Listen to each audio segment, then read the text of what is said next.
This is a request for my family for Easter. Happy Easter in advance. If it's not Easter, today is Easter Sunday where I am. So I'm baking a carrot cake for Easter. If you are watching this as a replay, welcome. I'm going to show you how to make a carrot cake. Now, I already have a recipe on my YouTube channel, but sometimes some people quite like a live baking session where they actually get to see the cake being made so that when you are making your cake, you'll know exactly how to make your cake. You'll be able to see each step as I do it. So if you want to bake along with me, this is perfect. Have a pause, look in the description section, gather all the ingredients that you need, and start baking along with me.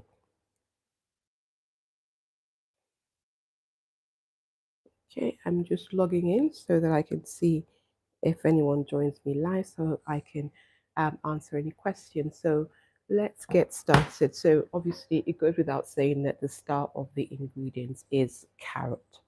Um, when I first heard about a carrot cake, it sounded puzzling to me about how can you be using a vegetable in a cake, but actually carrot cake is super delicious.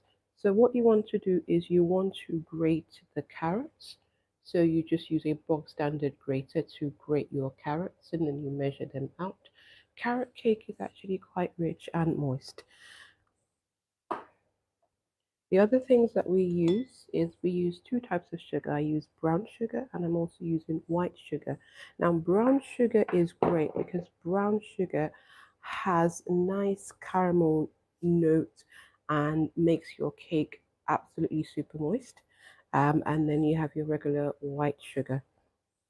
And then I'm going to be using lots of spices because another hero of carrot cake is the spices. Well, the spices I'm going to be using nutmeg, ginger. I have ginger in here, and cinnamon.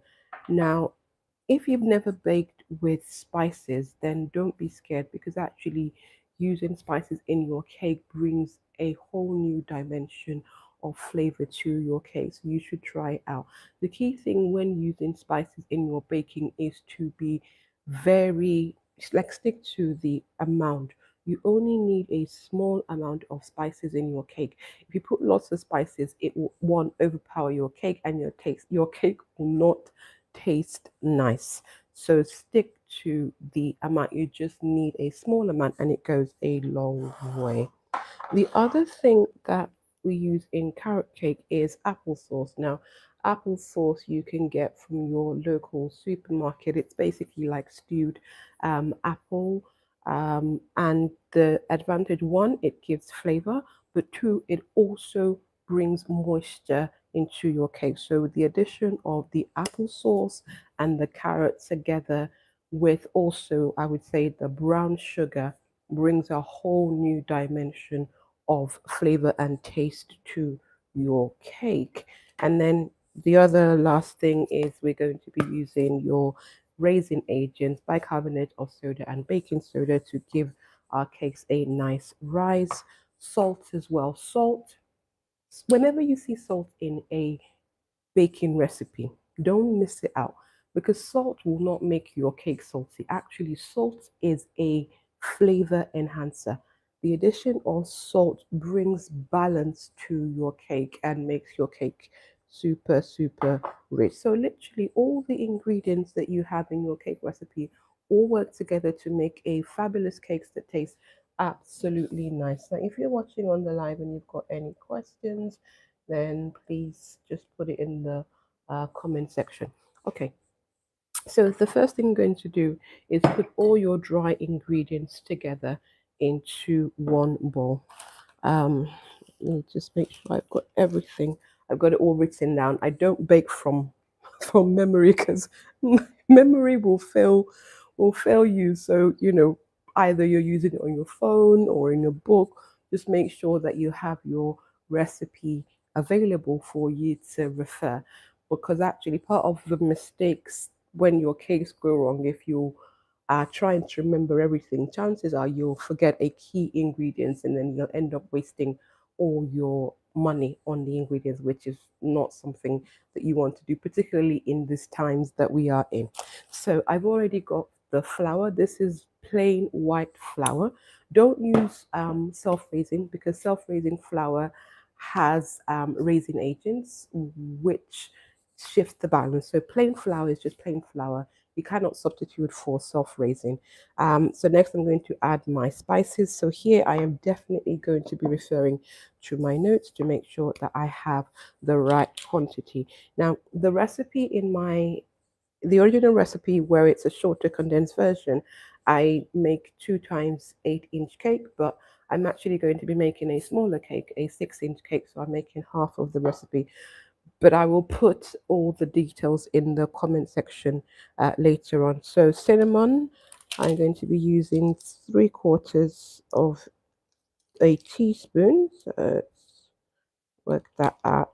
So 3/4 of a teaspoon is actually a half and a quarter of a teaspoon. And these are measuring spoons to measure your ingredients accurately.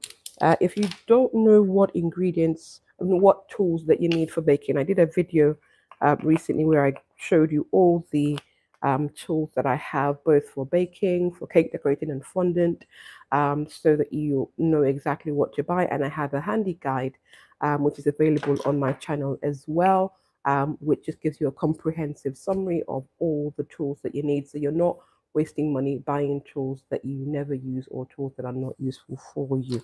Okay, enough chatting. So let me concentrate on this so I don't make a mistake. So cinnamon, cinnamon and nutmeg are perhaps my favorites, two favorite spices. Absolutely love them in cake. I use them in my carrot cake. I use them when I'm making a Christmas fruit cake, and also in my gingerbread recipe. Nutmeg. I'm adding an eighth of um, a teaspoon. So nutmeg actually can be overpowering if you use a lot and can give your um, cakes a bitter taste. So only use the exact amount what you need. And the third spice I'm using is ginger. Now, I love ginger in baking, but if you ever actually got a whiff of ginger, ginger is strong, so you don't want to use too much. Actually, the general rule with spices is stick to the quantities. It's a little for a reason, because too much of spices in your cake will just ruin it. And what you don't want to be doing is making a cake that is all ruined and then your ingredients are wasted. And then the final dry ingredients is your raisin agents, your bicarbonate of soda, and baking powder. If you're not sure the difference, my next video is all about the difference between bicarbonate of soda and baking soda. And this is, if there's only one thing that you learn as a beginner baker, is the difference between these two ingredients. They are not the same, they are not interchangeable. So make sure that you actually know the difference. And when you put it in your cake, have a look at it. Yeah, this is baking powder. Look at your recipe. My recipe says for baking powder, I need 1 teaspoon. Okay. And then make sure that you are actually using the right one, because if you swap it round, it will end up messing your cake. So like now my recipe needs 1 teaspoon of baking powder, but only half a teaspoon of bicarbonate. So if I've messed that up, then I'm I'm gonna make a cake that is not going to rise properly. So yeah, if you want to know that difference, look out for that video. If you subscribe to my channel, when it goes live, you will be the first to know. And you'll also be able to kind of look at all my videos and learn how to make amazing cakes. So with your dry ingredients, just whisk it together. Now, a lot of recipes, like certainly my recipe, I always say to mix your dry ingredients together first. The reason why is you want everything to be finely dispersed together.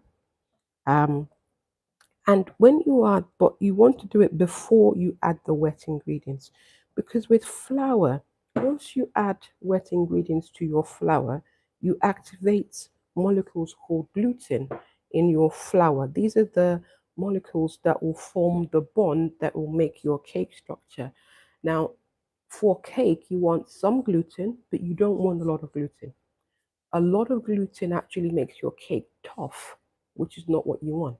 Now, if you're making bread, on the other hand, if you ever seen someone make bread, you're working it, because you want the bread to be chewy. You want a lot of gluten molecules in your bread. You do not want that for your cake. So once you add your wet ingredients to your dry ingredient, and I will show you later on, you'll see exactly what I mean. You only want to be mixing until just combined. Now, if you haven't mixed all your dry ingredients together and then you're just adding it, you run the risk either not mixing it properly and then you have little pockets of like ginger or nutmeg in your cake batter. Now, you do not want to be the person that eats that part of the cake. And you certainly don't want to be mixing for too long. So that is why you mix all your dry ingredients together. Same with the leavening agents. You want it to be nicely dispersed all around in there. Okay, so once you've done that, we're going to set that aside and then we're going to start mixing the rest of the ingredients, what we call the wet ingredients, including sugar. Um, so this is an oil-based cake. Oil-based cakes, oil gives a nice moistness to the cakes. Although it lacks the flavor that you get from butter, but oil-based cakes taste absolutely nice. And one thing you'll notice about this recipe is actually you don't need a stand mixer for this. You just need a regular, you don't even need a hand mixer. We're going to do all the mixing by hand. Get a spoon. Okay, so I have a sieve. Now I don't always sieve. Um, I don't always sieve my flour or sugar, but the one ingredient where I will always sieve every single time is brown sugar. So have a look. You see how brown sugar clumps together? If you don't sieve it, you will get clumps of brown sugar in your cake. So always sieve your brown sugar. So you can see in there, can you see how it wants to stick together? You really don't want that in your cake. You don't want big clumps of sugar in your cake. And this is what will happen if you do not sieve your brown sugar. So very rarely do I very rarely do I sieve my flour. Not unless I'm trying to make a particularly light sponge cake. Otherwise, I don't, and I certainly don't sieve my white sugar. It does not need. But with brown sugar, yeah, that's an absolute must. See, and you see, look at that huge, big clump of sugar. Now imagine if that was in your cake. You don't want to. So when you're making the cake, you want everything to be nicely dispersed all throughout the cake. Otherwise, what then happens is you have a big clump, and then there's going to be one unfortunate person who is going to end up eating that particular bit, um, which is not a nice, which is not a nice feeling. You want people to love your cakes. You want people to want your cakes. You want people to be like, "Oh, when are you making carrot cake?" Like this one, I've been, my family have been bugging me for ages. When are you making carrot cake? People at my church say, "When are you making carrot cake?" I recently made some cookies for my kids' school, and now everyone is like, "You have to make us more cookies. We don't have any events. We're just making some cookies." Yeah. So this is one of the things that happen when you learn how to bake. You'll be able to bake for your family, friends, loved ones, and actually, you might even end up making it a little side hustle and make money from cake making. So yeah, cake making is a skill that pays in so many ways. For me, it's stress relief, if you would believe that. It's a potential source of income. Well, it actually saves me money because I make my kids birthday cakes. So that was one of the great motivators for me to learn how to decorate cakes, is so that I can make my kids birthday cakes And that's what I do. I make it for my family, make it for my friends, and I even make myself my own birthday cake. Anyway, enough chatting. So what you want to do, I'll bring that closer so you can see, is you want to whisk the oil and the sugar together so it starts to look like wet sand on a sandy beach. Whisk that together.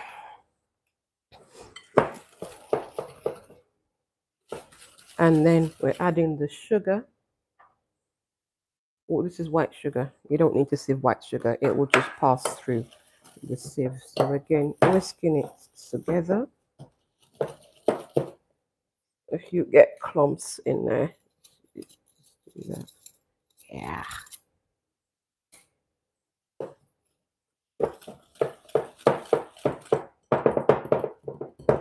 And then we're going to add the eggs. Now you'll see something that happens when you add eggs. Like eggs is a super house when it comes to baking. You'd be surprised at the many roles that eggs play in baking.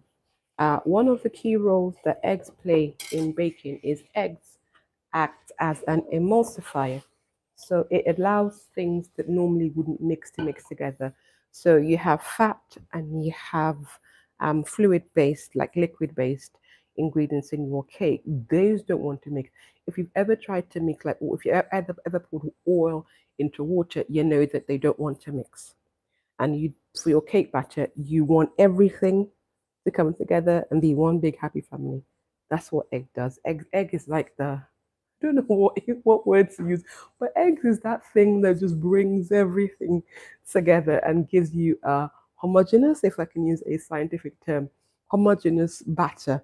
And that's a key thing to making great cakes. Your batter, everything needs to come together. You need the right ingredients. You need to know how to work your ingredients so that it all comes together nicely.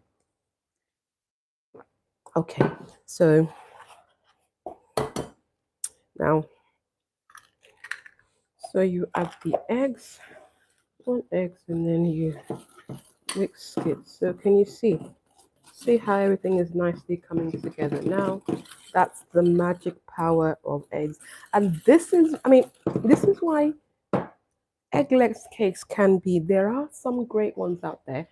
In the past, I was not a believer in eggless cakes until I tasted one and it was very good. And that's something that I want to work on, having eggless recipes, and certainly dairy-free ones, because one of my top fans can't have dairy. So I would like to create a recipe for her, but they're not the easiest.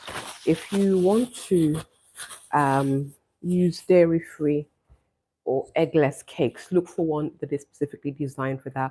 What you must never do is substitute and just take out stuff from an existing recipe, because most times recipes are designed to work in a certain way, and if you are messing up and changing things without having a good foundation of exactly what you're doing, then you might as well take all the money that you spend on the ingredients and just throw it out and let it go with the wind, because you are throwing money away. And this is not what you want to do. Yes, I know with baking, you learn by your mistakes, but actually that is quite costly. And that's part of why I set up my channel, because I want to like give you the knowledge so that you understand your ingredients. So that's why lots of my videos actually don't just talk about the recipe. I talk about baking 101, how to know your ingredients, understanding all baking ingredients. These are videos that I have on my channel, so you should check that out. Videos that build you a strong foundation so that you are able to build any cake recipe that you desire. Okay, so see, look how that's all nicely comes together now. Okay, and then we're going to add the applesauce. So I use store-bought applesauce. You can make it, but that's just one more thing to do. So I prefer to use my store-bought applesauce. Mix that in together. And then next we're going to add the carrot. Now, my carrots I used a coarser grater because I like to feel the texture in my carrot cake. If you don't really want to have big chunks of the carrot, then you can use a finer grater, and then you just mix that in nicely. And then the final liquid is going to be vanilla. So half a teaspoon of vanilla. So I am using natural vanilla extract. One thing you will never, ever, ever, ever, ever, ever, can I say ever again? See me use is vanilla essence. Vanilla essence is fake vanilla.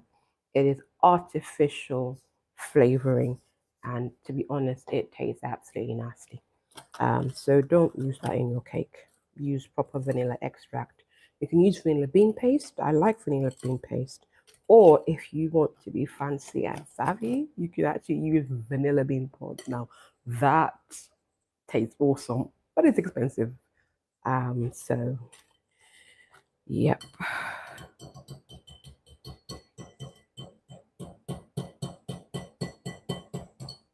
Okay, put that aside. And then all you have to then do is to pour your dry ingredients into your wet and mix.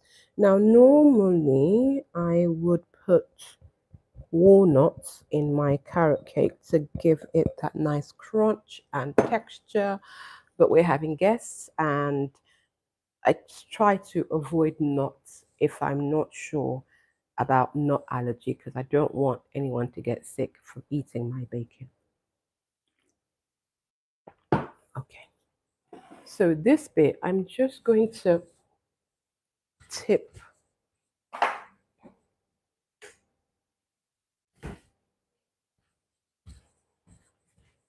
down my screen. Sorry, that's so that you can actually see.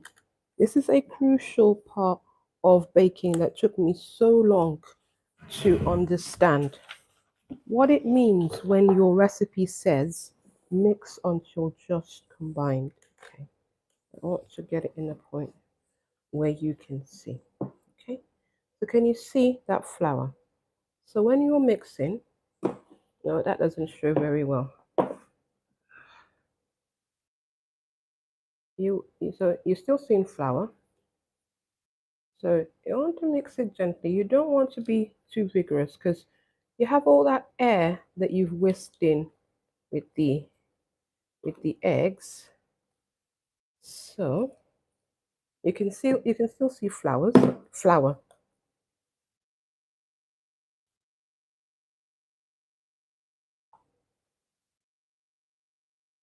And that is enough mixing.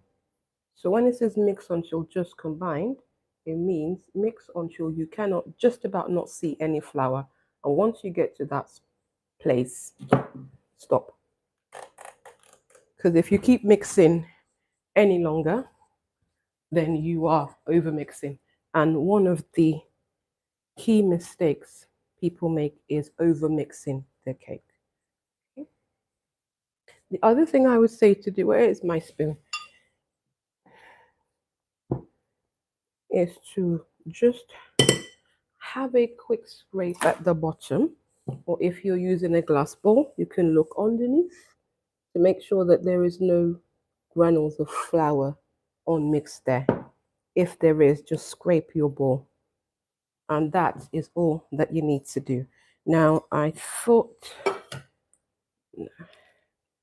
and then just pour it into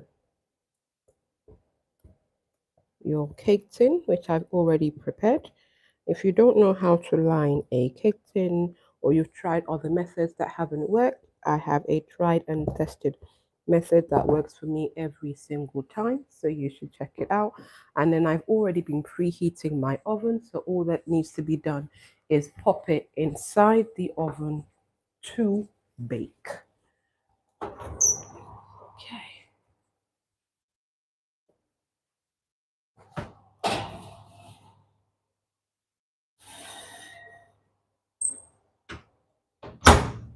And that's how you make a carrot cake that will turn out nice, smooth, tasty. And I've shown you all the ingredients. Were there any ingredients that you were surprised about? And if you've got any questions, you can put it in the comment section and I will be sure to reply. Let me just check. I'm watching on my phone as well to see if there are any comments. Okay, lots of likes. 58 people. So if you all give me a like, that's 58 likes. Please, thank you. So the other thing that I'm making, this is the other request from my family. Like they request a lot of things. They requested this is for my kids. Tres Leches. I hope I'm saying it right. They call it milk cake. Cake, which they absolutely love. I make it a couple of times a year because it's their favorite cake. But it's quite a cool cake because actually it uses a slightly different method than your traditional sponge cakes where you cream the butter and the sugar together. That's called a creamy method. The Tres Leche cake uses a foamy method, which is quite different.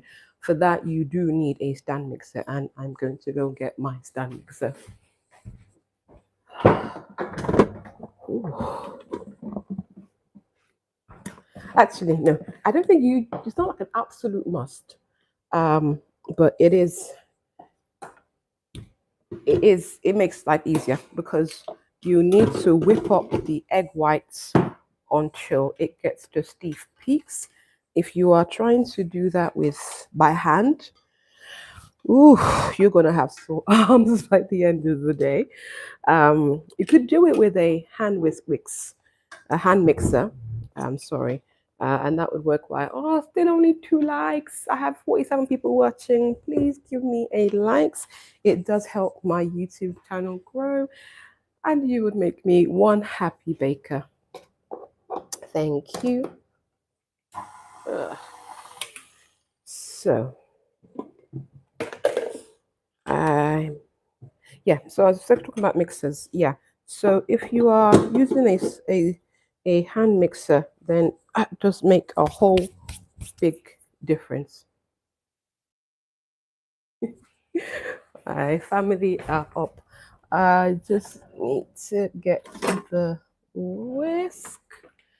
So with this, you're going to be whipping the egg whites to create a foam. So this method of Tres Leche cake uses the foaming method. So I have separated the egg whites and the egg yolks. So this is egg whites. Ideally, you don't want to have any yolk inside because yolk is fat and it will prevent it from whipping up. Although I did get a speck of yolk, so we'll see. Hopefully it will whip up. It won't whip up as great, but it'll still work for this cake. Now, if I was making something like a Swiss meringue, 3 likes so far. Come on, guys, give me a like, please. If I was making something that's like a Swiss meringue, you need absolutely no yolk. But for this cake, it would work. And then also, I'm going to be adding a little bit of sugar into the egg whites to allow it to whip up. So I'm just going to, right, actually, I need my baking book. 1 second. Because I don't know about some people who say that they do it from memory. I do not trust my memory. The few times that I try to bake from memory, I've missed out a key ingredient, so I don't do that. So I always refer to my book or on my tablet, whatever the case may be. So I'm going to put the full recipes in the description sections later, and also links to my other tutorials where I did a summary, so you can have a look at that. So, okay, we need a pinch of salt first. So a pinch of salt going in to the egg whites, start to stiffen up, and then we're going to mix it for 3 minutes until it is foamy.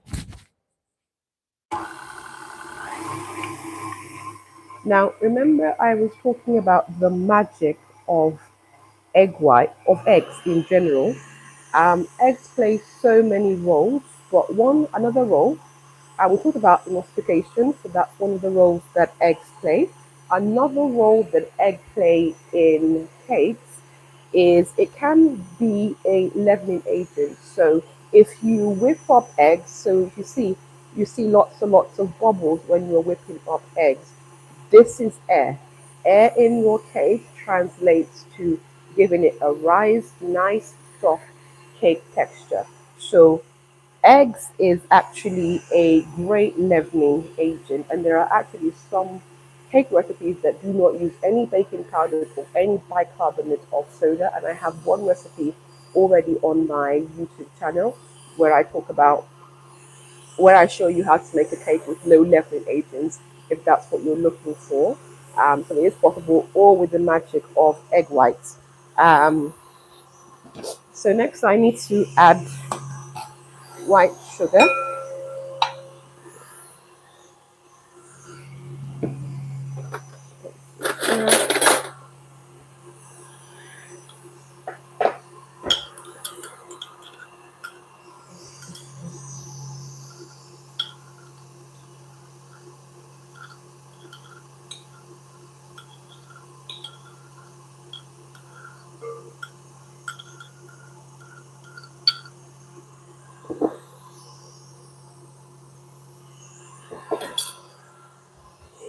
Some more sugar for my honey.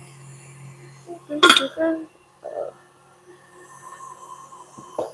So space is always an issue when you're baking.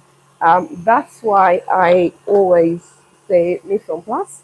Have everything that you need in one spot. Create a space in your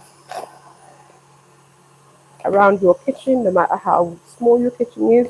You can still bake, move things around so that you have enough space for what you need, so that you're not knocking things down or making a grand mess. Well, you will make a mess.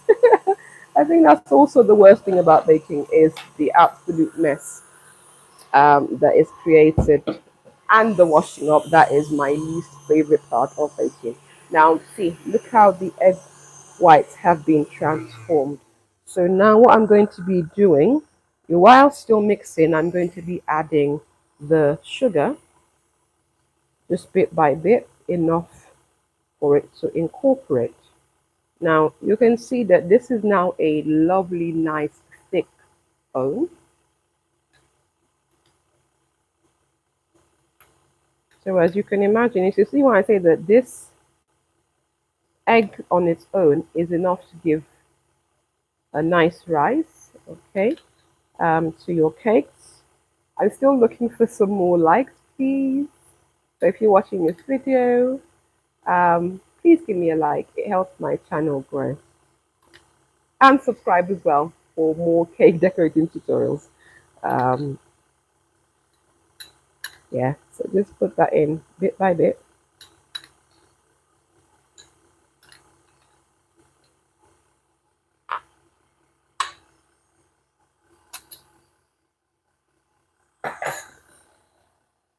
You mix until thick and glossy.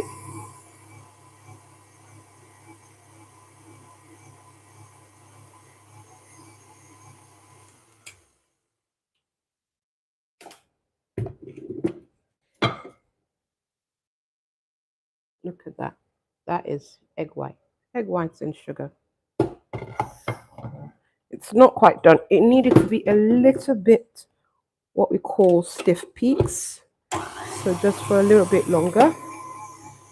While we are doing that, I'm going to measure out my flour. Ready to go. I need 200 grams of flour.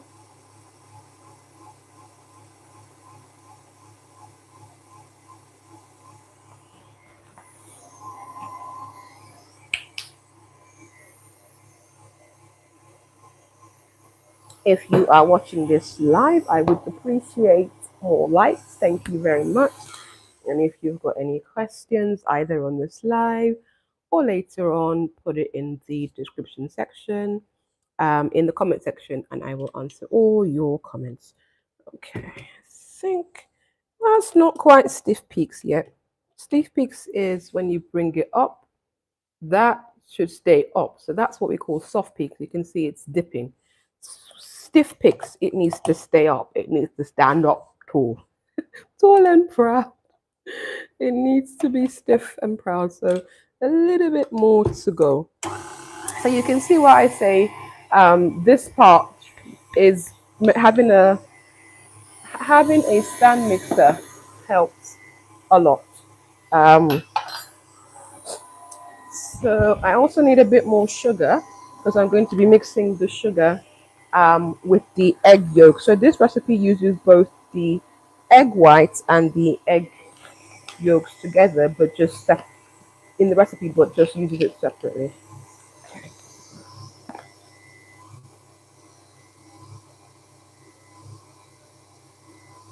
If there's one thing that I would say if you are learning how to bake is understand the basics. And I think that is something that is very poorly taught. Um, Lots of cake recipes, they assume that you know a lot more than what is actually there. Like they assume that you know how to line your cake. They assume that you understand what they mean by soft peaks versus stiff peaks, which a lot of times we don't. Pour the sugar into there. Um, and if you don't understand those basics, that's probably why you are baking and your cakes are flopping. Not because you're doing anything wrong, because you don't actually know what you need to do. And that is one thing that I suffered with. Okay, so that's still stiff peaks. Let's see, bending down.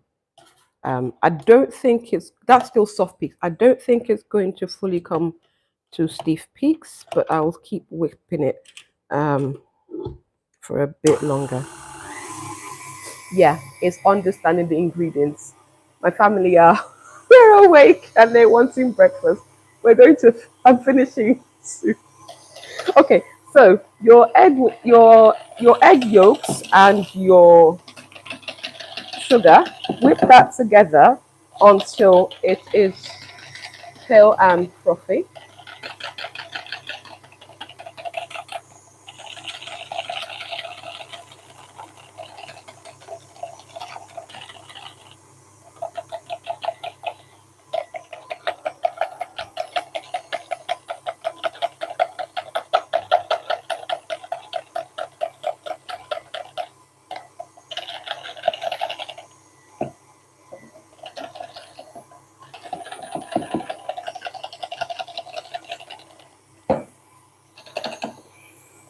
So you can see that whisking by hand does work, but it does give you quite a bit of a workout. Good morning. We're doing a live. No, you're doing a live. I will call you. Give me 15 minutes. Okay, see you later, boys. Bye bye. Okay. Right. Still stiff peak, but it would work. I'm getting distracted. Yes, I need a big bowl.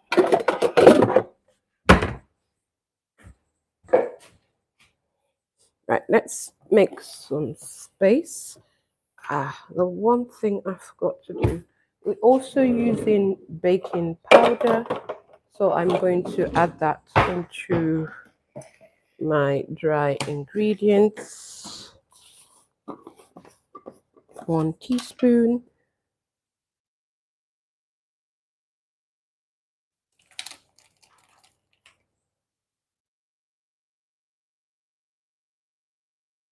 And then, like I said, once you've added that in, you want to mix that so it's nicely combined. And then we're going to then add them all together.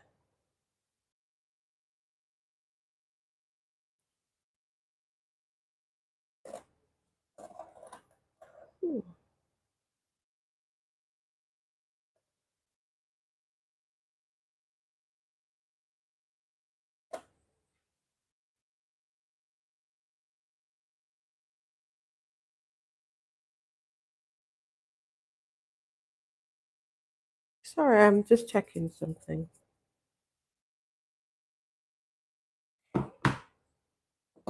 So add your yolk and sugar mixture into a bowl. Oops. Then add your flour mixture.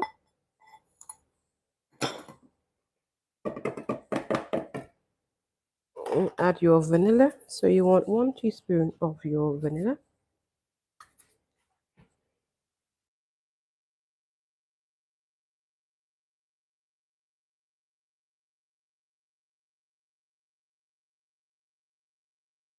Yes, I forgot the milk.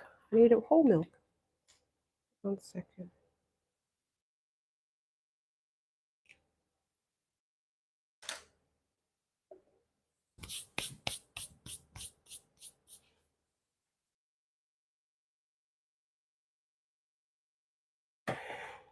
So mix that together.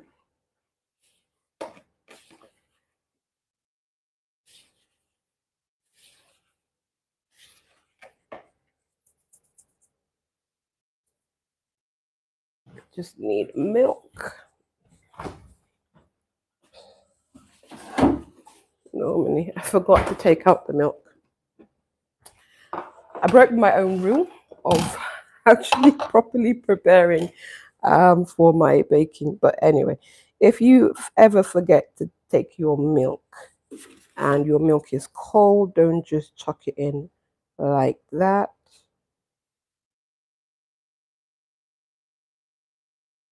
Just warm it up for a few seconds in the microwave and then add it to your cake.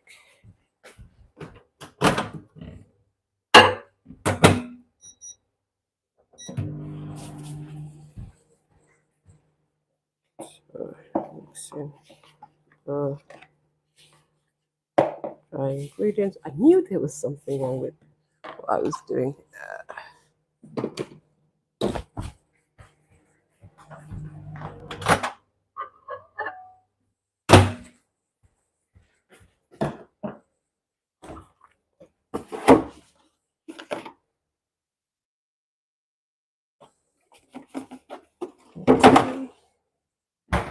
So add your milk and then mix it all together.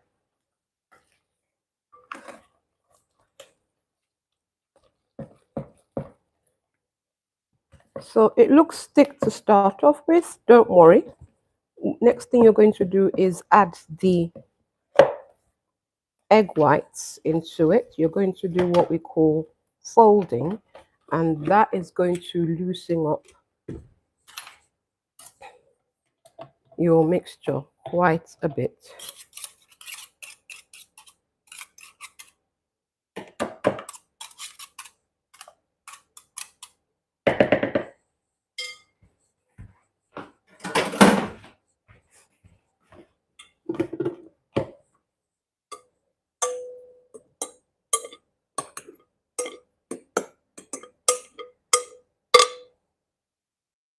When you're adding the egg whites, the mixture, you want to fold it in.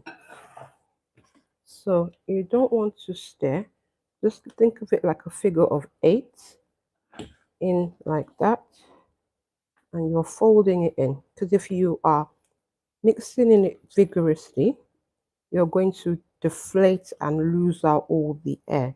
Because the air is part of what gives the cake a nice rise. Now this process takes time because you want to really fold it in. So going on the inside and folding it in to get it to nicely mix. And this is another one reason why people say when I make a sponge cake using the foaming method, um, it tastes eggy. It's because you've not folded it in properly. Paper towel. That's another thing that you go through loads and loads of in baking, because you've got to keep your hands clean and you've got to also wash your hands quite frequently as you go to keep things nice and clean. Egg white is sticky. Okay, so again we are folding it in like a figure of 8. So even though this method might seem like a bit more work compared to other methods, it is completely worth it because it gives you a nice airy sponge cake. And certainly for making Tres Leches cake, that's what you want. Scrape the bottom because I can see already that the bottom is not nicely combined because it's gloopy. Okay, and keep going. So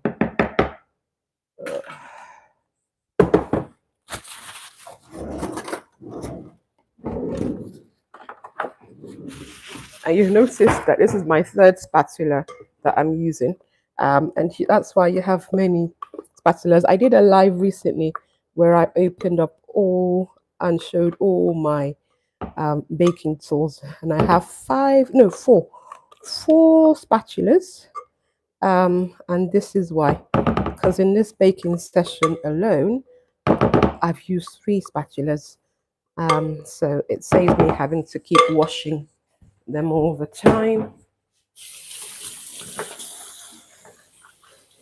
So it's one tool that is definitely worth having multiple of, because you will use that many. Let's check on our carrot cake. It's doing nicely, not quite there. And then the last batch, fold it. So you will almost never see me um, wearing gloves for my baking, because you do not need to be wearing gloves. Even in professional kitchens, they don't wear gloves, they wash their hands. Washed hands are far better than gloves, because gloves give you a false sense of security because you're thinking that the gloves are clean, but if you're touching multiple surfaces, then you've decontaminated yourself. Whereas with your hands, you can see when they are visibly stained or dirty, and then you can wash your hands. So that is much better and much preferred. So a square pan is easier, and line it with baking powder, not baking powder, baking paper.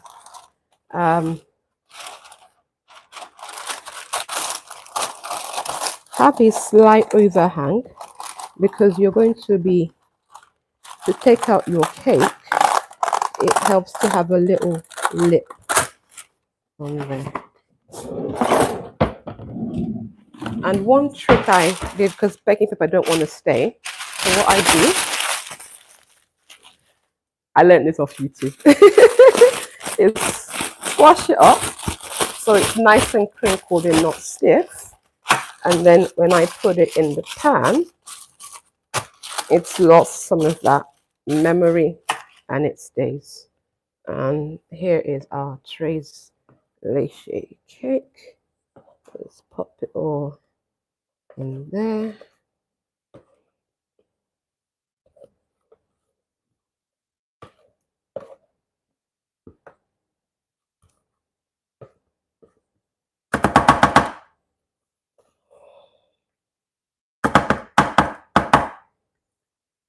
And see what I mean? Can you see? That bottom bit just never fully mixed. So that's a That's an issue because it's a sticky and gloggy mixture. So when you're making yours, make sure that you scrape your bowl regularly to avoid that sort of thing happening. And yep, it's ready to go. So in it goes into the oven. If you are just joining, we have made two cakes. This is the Tres Leches cake, and we have also just made carrot cake, which I'm going to have a look and see how we're getting on.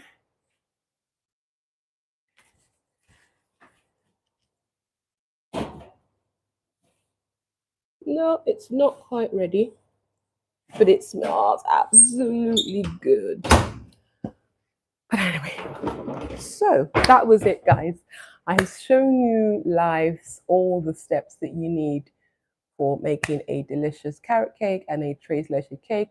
If you want to see the outcome, you can join me later on in the live. I will certainly be going live again later on at the end of the day to do the final bits of the Tres Leches cake. So next time I will see you. Happy baking. Bye.